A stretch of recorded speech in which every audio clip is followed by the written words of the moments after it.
आज मैं हस्तक्षेप चैनल पर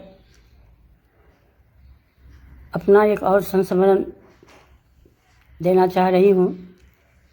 यह संस्मरण मेरे सुख और दुख दोनों के इतने घुले मिले रूप में है कि मैं तय नहीं कर पा रही हूँ आज तक उसमें दुख बड़ा है या सुख बड़ा है। अवश्य ही सुख ही बड़ा होगा, तभी मैंने ये सब इतना किया। एक बार ऐसा हुआ कि मुझको 4 जगहों पर जाना था गीत पढ़ने कवि सम्मेलन में। ये सबसे पहले पटना, फिर इलाहाबाद, फिर लखनऊ और अंत में जमशेदपुर। ये बहुत पुरानी बात है, तब मेरा पुत्र यहाँ नहीं रहता था। किसको में वो कोई अवसर नहीं था।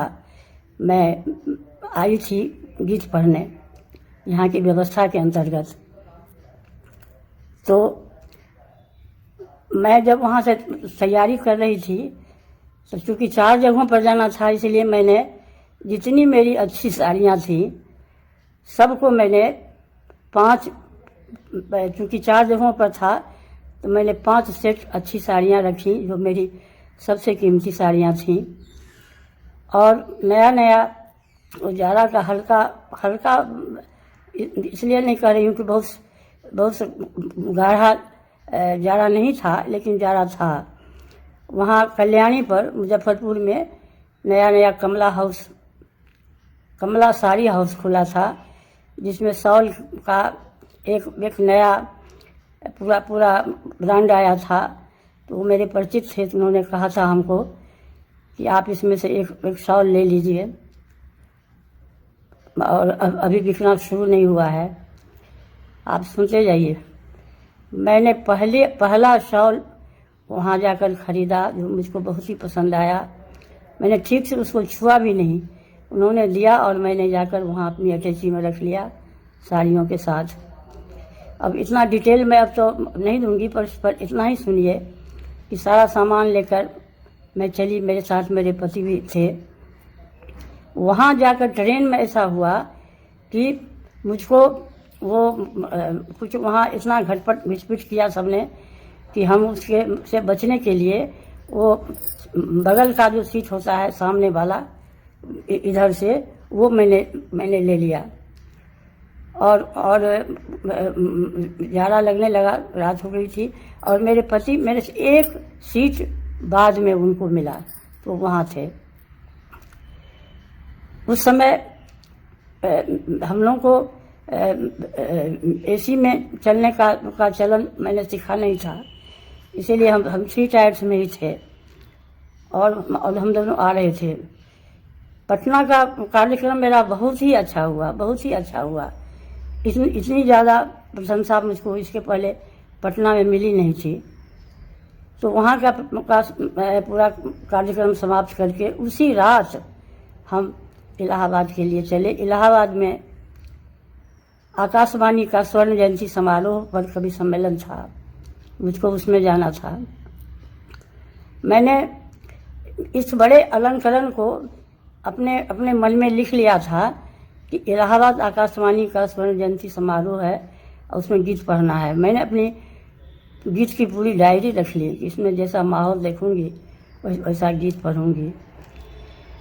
अच्छा, अब सुनिए कि दुख को मैं ज़्यादा उसको श्लोक बनाकर तो नहीं सुनाऊंगी ना। तो जब गाड़ी चली पटना से मुगल सराय तक आते आते, शायद उसके पहले ही वो एक आदमी जो मेरे सीट के बगल में बैठा था, मुझको संदेहास्पद लगा था, लेकिन मैं क्यों बेवजह उस पर शक करती। मैंने कुछ नहीं किया। वो जो चादर ओढ़े हुए था, लग रहा था कि कुछ दूसरी चीज़ें वो रखे हुए हैं अपने अंदर में, फिर भी हमने उस पर ध्यान नहीं दिया। मैं सो गई। पता नहीं कब न कब वो जो अटैची आती थी उन दिनों लेदर की, जो बहुत मुलायम होती थी ऊपर से, उसको उसने काट लिया। वो मेरे पैर के पास था। मैं सब उसके पहले से इतना कॉन्शस में नहीं थी कि यात्रा में ऐसा रहा जाए। क्योंकि वो रहते थे आसपास और इस बार वो नहीं थे, सब थोड़ा सा वो हो गए। तो उसने उस अटैची को काट कर सारा सामान मेरा निकाल लिया, वो साड़ियाँ, वो बढ़िया सा वो शॉल जो मैं पसंद करके ला रही थी, यहाँ तक कि टूथ ब्रश और जिभिया तक निकाल लिया। कुछ नहीं था उस अटैची में, केवल अटैची खाली मेरे पैर के पास यूँ ही पड़ी थी। जब हम सुबह में नहीं, मुगल सराय से 2-3 स्टेशन जब गया, तब एकाएक हल्ला हुआ, गाड़ी रुक गई। पता चला कि कोई एक जोड़ा ट्रेन से कूद कर कट गया है। हे भगवान, ये क्या हुआ? हमको तो आशंका से मन भर गया।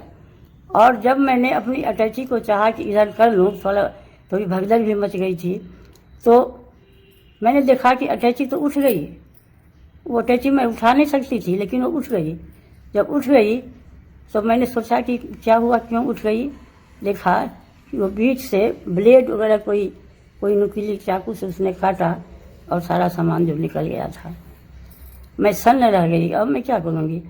मुझको तो अभी तो पटना ही का हुआ है, अभी इलाहाबाद, लखनऊ और जमशेदपुर भी जाना है, और मेरे पास सब कुछ भी नहीं है। केवल जो पर्स था वो मेरे अंदर में, मेरी पीठ के अंदर में था, तो वो बचा हुआ था। और एक शॉल जो मैं सोने के समय ओढ़ती हूँ, वही शॉल मेरी देह पर भी था। मेरे मुंह से आवाज़ ही नहीं निकली। लोगों ने, मैं खड़ी की खड़ी रह गई। लोगों ने कहा बगल से, आप क्यों खड़ी हैं, आप बैठ जाइए। मैंने कहा कि नहीं, ठीक है। और वहाँ से मुझको पैर ही आगे नहीं बढ़े गई, तो मैंने उनको उठाया, सुनिए ऐसा ऐसा हुआ। वो भी एकदम वो हो गए कि ये क्या हो गया, अब क्या होगा। तो हमने कहा कि नहीं, यह समय इतना आतंकित होने का नहीं है, आप धैर्य से रखिए। धैर्य तो मुझको खोना चाहिए था, मेरा सब कुछ चला गया था। लेकिन तब तक तो हल्ला हो गया कि चोरी हो गई। कितने पुलिस सिपाही क्यों सब आए, सब अपना लिखा के ले गए। मैं एवं प्रकार हम लोग इलाहाबाद पहुँचे। इलाहाबाद का तो एक ही घर था, माननीय उमाकांत मालवीय जी का घर। हम दोनों वहाँ पहुँचे तो मैं एक बार भी नहीं हंसी, मैं बहुत गंभीर थी। मालवीय जी को थोड़ा आश्चर्य हुआ कि ये ऐसी क्यों है, और कुछ भी वो बोलते थे तो मुझको सुनाई नहीं पड़ता था, मैं उसका कोई जवाब नहीं दे पाती थी। दुख इतना ज़्यादा मेरे कलेजे पर हावी हो गया था। साली जाने का दुख नहीं था, मुझको गलत न समझा जाए। वो साल जाने का भी दुख नहीं था। दुख था कि उसमें जो डायरी थी गीतों की, वो डायरी भी उसने निकाल ली थी। और उस मनस्थिति में तो कुछ याद भी नहीं रहता है, क्या करूं? अब मैं क्या करूं? मैं लौट जाऊं? सबको मैंने स्वीकृति दे दी थी। तो वहाँ गई तो मैंने बहुत मुश्किल से वहाँ का मालवीय जो अपने छोटे छोटे हल्के फुल्के चुटकुलों से जब हमको हंसाने की कोशिश किए, तो मैंने कहा कि मेरे साथ ऐसा ऐसा हुआ है। और उसी रात में मैं विदा होना था लखनऊ के लिए। तो मैंने कहा कि सबसे पहले तो आप ऐसा कीजिए कि इनको ले जाइए किसी दुकान में। मैंने पर्स में रुपये थे मेरे, मैंने कहा कि एक साड़ी, एक पेटीकोट आप खरीद लीजिए। तो उन्होंने हंसी मजाक में कहा कि और ब्लाउज नहीं लोगी? हमने कहा कि नहीं, ब्लाउज जो पहनी वही रहूँगी। तो कहा कि नहीं, ऐसा नहीं होगा। खैर वो गए, तो एक साड़ी, एक साया, एक ब्लाउज खरीद कर ले आए। वहाँ जाकर जब लौट के चले आए घर, तो कहा कि इसी शॉल में जाओगी मंच पर? सबने कहा इस शॉल में क्या है, मैं रात में इसको ओढ़ के सो जाती हूँ, तो क्या ये बहुत बुरा हो गया? नहीं, एकदम ठीक है। दुख में इसी ने साथ दिया है, मैं इसका साथ नहीं छोड़ूंगी, मैं दूसरा शॉल नहीं लूँगी। और हम इस तरह से इलाहाबाद आकाशवाणी के स्वर्ण जयंती समारोह पर रात को पहुँचे। वहाँ जाकर देखती हूँ कि मंच पर महिषी महादेवी वर्मा जी विराजमान थी। मुझको यह सब पता था भी कि नहीं था। मेरा मन इतना घोर निराशा और उदासी में डूब गया था कि मुझको यह सब कुछ याद नहीं था। उसके बाद मुझको यही चिंता थी कि मैं पढ़ूंगी क्या, कहीं की बीच ही में भूल गई तब क्या होगा। आज तक तो ऐसा मेरे साथ नहीं हुआ। लेकिन देखिए क्या होता है, सचमुच मुझको भगवती की कृपा याद आती है। मुझको 2-3 गीत मैंने आंख बंद की और मैंने याद किया, 2-3 गीत मुझको याद आए, अच्छे ही गीत होंगे। मैंने उनको वहाँ पढ़ा। मैं इतनी गंभीर थी। वहाँ उस समय का चित्र है मेरे पास, महादेवी जी के साथ मंच का। महादेवी जी से ज़्यादा गंभीर मैं लग रही थी। और यही कह के मालवीय जी बहुत व्यंग कर रहे थे मुझ पर, बाप रे महादेवी से भी ज़्यादा गंभीर हैं ये, बाप रे, यही सब कहते थे। मगर मैं थोड़ा भी नहीं हंसी, मैंने ठीक से सुना भी नहीं। मैं बहुत दुखी थी, सचमुच बहुत दुखी थी। उसके बाद जब मैंने गीत पढ़ लिया तो महादेवी जी ने इस तरह से मुझको देखा जैसे वो देखती थी। देखा, जब उन्होंने देखा तब मुझको स्मरण हुआ कि हे भगवान, मेरी चेतना को क्या हुई। मैं गई, मैंने उनके पांव छूकर प्रणाम किए तो उन्होंने मुझको ऐसे पीछू ठोक दिया और फिर मैं आके बैठ गई। अब उनसे क्या कहती कि मेरे क्या दुख हैं। उसके बाद कही कि उन्होंने कहा कि आपको फिर एक बार मंच पर माइक पर जाना चाहिए। मैंने कहा कि महाशया, मैं अपने से माइक पर कैसे जा सकती हूँ, मेरा तो हो गया, अब मैं नहीं जाऊँगी, अब और लोगों को सुनूंगी। और आप देखिए कि मंच पर रमावतार त्यागी, राम स्वरूप सिंदूर, रमानाथ अवस्थी से लेकर तमाम वो पुराने लोग थे। ये जौनपुर के कौन थे, वो मुझको नाम याद नहीं आ रहा अभी भी। मैं उस मनस्थिति में चली गई हूँ। और उसके बाद पूरा इलाहाबाद तो था ही, उमाकांत मालवीय, कैलाश गौतम, गोपी कृष्ण गोपेश और अमरनाथ श्रीवास्तव और कौन और अगल बगल के सारे लोग, पटना के सत्यनारायण भी थे। उसके बाद मैंने एकदम जिद कर ली कि नहीं, मेरा तो हो गया, अब मैं दोबारा नहीं जाऊंगी बाइक पर। कहा कि महादेवी जी कहेंगी तभी भी नहीं जाओगी। हमने कहा ये कौन सी शर्त आप रख रहे हैं, वो कहेंगी तभी नहीं जाऊंगी। तो फिर मैंने कहा कि नहीं, अगर वो कहेंगी तब तो मैं कुछ नहीं कर पाऊंगी, जाऊंगी और याद नहीं रहेगा तो मैं चुपचाप खड़ी रह जाऊंगी, क्या करूंगी। तो कहा कि वो, तब उनको लगा कि अच्छा ये बात है। तो मालवीय जी ने कहा कि नहीं, अगर ऐसा है तो सुमन तुम मत जाना। और वो तो मैंने कहा कि मैं क्या कहूँगी, अभी तो मैं कुछ भी कहने की स्थिति में नहीं हूँ, आप कुछ स्थिति में हमको डाल रहे हैं। तो कहा कि नहीं, मैं कह दूँगा। मैंने नहीं, छोड़िए, ठीक है, जाऊँगी। कहाँ से फिर एक गीत मुझको याद आ गया। मैं गई और मैंने उसको अपने लय में मैंने पढ़ के सुना दिया। लोगों को अच्छा लगा, बहुत गदगद ध्वनिया हुई। वहाँ से चली आई, घर आ गई। मैंने देखा कि मैंने पढ़ा था, सोचा था, लोगों से कहा भी था कि कैसे सुख और दुख के रास्ते एक ही होते हैं। पहुँचने की जो जगह होती है अलग होती है। वो पहुँचने की जगह केवल अलग थी, वरना उसी रास्ते से दुख भी आए थे जिस रास्ते से सुख आया था। मैंने नहीं तो सोचा भी नहीं था कि महादेवी जी वहाँ होंगी। अब मैंने क्यों नहीं सोचा, ये तो मेरी परम ही अज्ञानता थी। इलाहाबाद में महादेवी जी को छोड़ के कोई स्वर्ण जयंती समारोह होगा, इतनी दूर तक मैं सोच नहीं सकी। उसके बाद से सब कुछ वहाँ की सारी स्मृतियाँ जुगाए। मैं घर आई, घर में आकर पहले मैंने उस साड़ी को चेंज किया, उसको बढ़िया से दाब के रख दिया। मालवीय जी की पत्नी को मैं बड़ी बहन मानती थी, वो मुझको बहन की तरह ही प्रेम करती थी। मालवीय जी को मैं कभी भाई नहीं कह सकी। वो मेरे मित्र, गुरु और मार्गदर्शक सब थे। नवगीत के बारे में चेतना का सारा संज्ञान उन्होंने ही दिया था मुझको। इसीलिए जब वो कह रही थी कि नहीं सुमन, तुम एकदम संकोच नहीं करो, तुम ले जाओ साड़ी 2-4 ले जाओ और वहाँ ठीक से रहना, ठीक से पहनना। मैंने कहा कि नहीं, मैं एक भी साड़ी नहीं ले जाऊंगी। मैं अब इसी को पहनूंगी, चारों जगह इसी को पहनूंगी। देखिए, जीवन में कभी कभी ऐसा भी होता है, मैं इसको याद करने के लिए यह करूंगी। वो कहती रहेंगी, मैंने साड़ी नहीं ली। वहाँ से अगले दिन चली आई लखनऊ। लखनऊ में आकर मैंने क्या किया, मन को तुरंत ये ज्ञान हो गया, जो इलाहाबाद में सुनाया उसको लखनऊ में क्यों नहीं सुनाऊंगी, उसको सुनाने में क्या अर्थ है। तो मैंने 2 गीत तो जो वहाँ सुनाई थी वही सुनाए। तीसरा जो गीत था, बाप रे कहाँ से मेरी स्मृति पटल में आकर पूरा गूंजने लगा, एकदम मतलब मंच पर ही।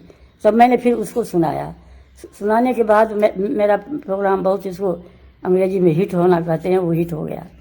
मैं वहाँ से आई, मैंने कहा कि नहीं, सुख और दुख भी कुछ नहीं होता है। आप अगर सुख को भी दुख को भी सुख बना लीजिए तो मनस्थिति आपका साथ देती है। मुझको उसी समय आचार्य जानकी वल्लभ शास्त्री जी का गीत का एक टुकड़ा याद आया, दुख को सुमुख बनाओ गाओ, काली घटा छटेगी कैसे, रिमझिम जल बरसाओ।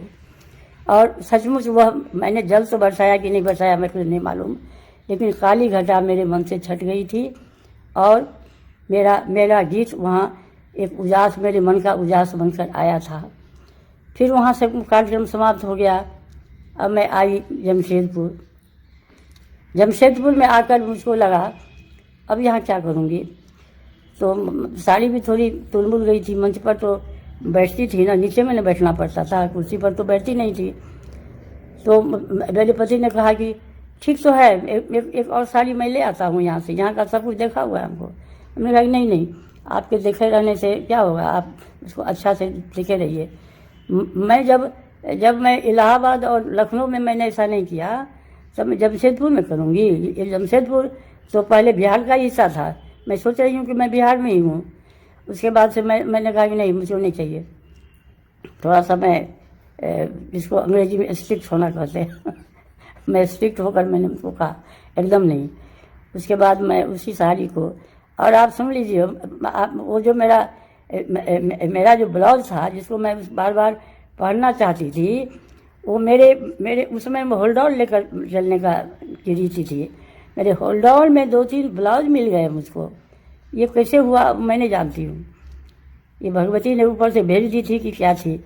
वो जो अटैची में अट नहीं रहा होगा तो मैंने उसको होल्डॉल में रख लिया होगा, इसलिए ब्लाउज की मुझको कोई दिक्कत नहीं हुई। मैं वहाँ आ गई और उस साड़ी उसी को पहन के मैं यहाँ गई। यहाँ सुंदर नगर में ABM कॉलेज में, वह बहुत बड़े पंडाल में, मुझको लगता था कि कम से कम यहाँ उससे प्रोग्राम कम होते हैं, 3-4 हज़ार लोगों से कम की भीड़ नहीं थी यहाँ के लिए। तो मैंने उस गीत को गाया, वो जो गीत मुझको याद था उसमें से गाया। मैंने कहा कि इस गीत का भाग्य बड़ा है कि मैं इलाहाबाद, लखनऊ और जमशेदपुर तक आ गई इसको गाते हुए। अब क्या करूँगी, तो यहाँ जो आई तब तो वो मेरा कुछ स्मरण दूसरा हो गया था। दूसरा स्मरण क्या हो गया था कि एक बार जो मैं आई थी यहाँ श्रीमान, मैं क्या कहूँ, आप सुनिए कि ऑटो में मेरी अटैची चली गई थी, पूरी अटैची चली गई थी मेरी। ये गोपी बल्लभ सहाय वगैरह वगैरह मेरे साथ थे, इन लोगों ने अपनी अटैची उतार ली और मेरी अटैची को उन्होंने ही रखा था, जो नहीं उन्होंने नहीं उतारा। मुझको तो सब करने की आदत नहीं है। उस समय पहली बार ऐसा था कि मेरे पति मेरे साथ नहीं गए थे। उसके बाद वहाँ से जो आदमी आया कि आप लोग तैयार हो जाइए, नाश्ते पर चलना है। तो मैंने उसको कहा, मैंने कहा क्या तैयार हो जाऊँ, मेरी अटैची तो ऑटो वाले लेकर चले गए हैं, मेरा ब्रश वगैरह भी उसी में है। बाप रे, इतना सुनना था। सोचिए आदमी कितने अच्छे या बड़े होते रहे हैं इस देश में, इस समाज में। प्रिंसिपल साहब अपने चले आए, उन्होंने कहा कि क्या हुआ आपके साथ। मैंने कहा ये हुआ। कहा कि बिल्कुल मत घबराइए। मैं ब्रश और जीभिया उन्होंने मुझको बढ़ाया, कहा कि आप मुँह धोइए और मुझको आधा घंटा समय दीजिए, आपकी अटैची बिल्कुल आपके पास होगी। मुझको आश्चर्य हुआ कि अटैची मेरे पास होगी, कैसे होगी भाई। तो ठीक है, आप ये सब मुझसे मत पूछिए और आप जान लीजिए कैसे कैसे उन्होंने क्या किया, जहाँ का तहाँ ऑटो को रुकवा दिया। इतनी बड़ी महारत हासिल थी उनको इस शहर में। उसके बाद वो ऑटो वाला पकड़ा गया, आया, मेरी अटैची मिल गई। तो वह घटना मेरे साथ थी ना, तो उससे मेरा मन थोड़ा हिल जाता था। लेकिन यहाँ प्रोग्राम बहुत अच्छा हुआ, और जब मैं लौटने लगी मुजफ्फरपुर, तो मुझको लगा कि मैं कितना अपने पास ले जा रही हूँ, इतने साथ ले जा रही हूँ, कितना ले जाना चाहिए। यह स्मरण कहाँ तक संभलेगा मुझसे, ये दुख, ये सुख, ये महादेवी, ये चोरी। बाद में पुलिसों का आना जाना शुरू हुआ मेरे घर। कहा कि सामान बरामद हुआ है, आप चलिए मैडम, देखिए आपका उसमें होगा। अब ये दूसरी यातना मेरे साथ शुरू हुई। आप सोच नहीं सकेंगे इस यातना से मेरा मन कितना छिल गया। मैं वहाँ गई, बाप रे बाप, वो शॉल लिखा था मैंने, वो लिखवाना पड़ता है ना, वो मुगल सराय से उतर के वो लिखवाना पड़ा था। अब कहाँ कहाँ का कौन सा कीमती शॉल लाकर हमारे सामने में रखते थे, हम आंख बंद कर लेते थे। बाप रे बाप, कितने के खून होंगे इस पर। मैंने कहा कि नहीं, मेरा ये शॉल था ही नहीं। अब मैं कह दूंगी कि मेरा शॉल नहीं था, नहीं खोया, मैंने गलत लिखाया था, मैं अपनी गलती मान लूँगी, ये सब मुझको मत दिखाइए, मुझको डर लग रहा है। फिर लोग हटा लेते थे। फिर वो साड़ियाँ यहाँ से यहाँ तक ढेर लगा दी। मैंने कहा नहीं, इसमें से एक भी नहीं है मेरी। कहा कि तब क्या होगा, तब क्या है, कहाँ गया आपका, क्या हुआ? वह कुछ नहीं हुआ। मैंने कहा कि ये मेरे हाथ हैं, मैं आपके पास जोड़ रही हूँ कि मुझको साड़ी नहीं चाहिए और कोई शॉल नहीं चाहिए, कुछ भी नहीं चाहिए। मेरी एक कीमती डायरी है, उसमें वो डायरी हमको आप दिलवा दीजिए। अब ये इतना मैंने कहा था, कह के मेरी आंख से आंसू गिर गया था। उन्होंने देखा था, उन्होंने कहा था कि नहीं, आप इतना करुण मत होइए, मैं कोशिश करूँगा, वो मिल जाएगा। मैंने कहा कि नहीं भाई, उसने अगर फाड़ के फेंक लिया होगा तो आप रेलवे ट्रैक को वहाँ से वहाँ तक लिखलाइए, कोई पुर्जा भी मिले तो ला के दीजिए।